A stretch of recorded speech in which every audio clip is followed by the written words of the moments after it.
Iran has been manufacturing various types of military equipment and weapons, including missiles, despite many rounds of Western sanctions against its arms industry and other sectors. Missiles are one of the cornerstones of Iran's defense doctrine. Iran has the Middle East's most diverse arsenal of projectiles. From very short-range rockets to advanced ballistic and cruise missiles with pinpoint capabilities, Iran has been working hard to enhance them, both in terms of range and precision.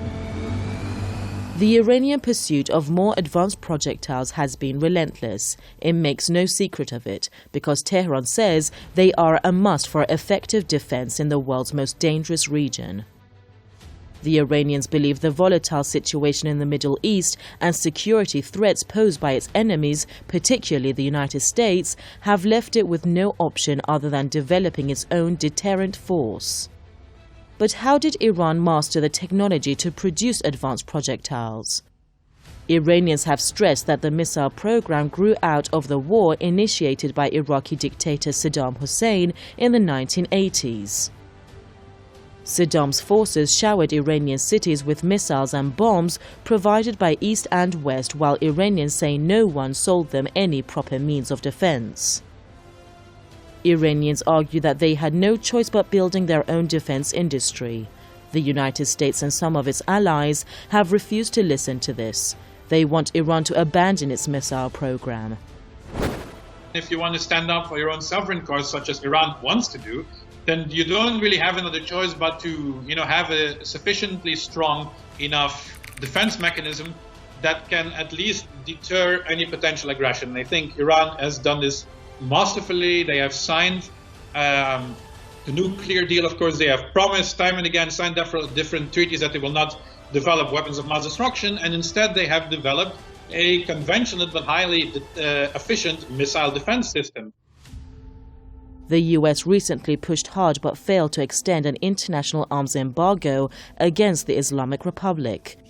Meanwhile, America has been strongly opposed to Iran's nuclear energy program and in 2018 abandoned the Iran nuclear deal. Iran's Foreign Minister Mohammad Zarif has denounced the US approach towards Iran.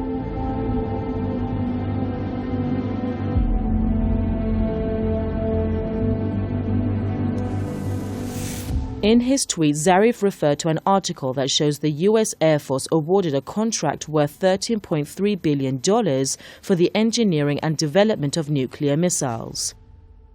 The top Iranian diplomat also attached to his Twitter an image of a CNN article that quotes an excerpt from a book by veteran Washington Post journalist Bob Woodward.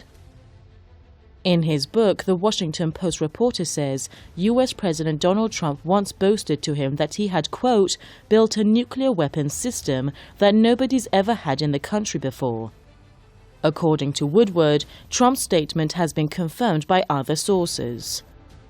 The United States policy of developing new nuclear weapons systems and developing new intercontinental missiles to deliver them is definitely making the world a more dangerous place.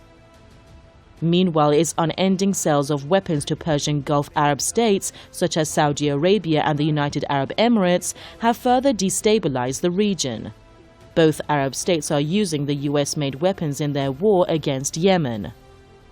America has had a destructive role in the West Asia region over the past decades. It is blamed for much of the instability there, but ironically, America never stops pressuring Iran to abandon its defense and nuclear energy program. The United States' approach towards Iran has driven a wedge between America and some of its close allies. The US was recently isolated at the United Nations Security Council when it tried in vain to extend the UN arms embargo against Iran.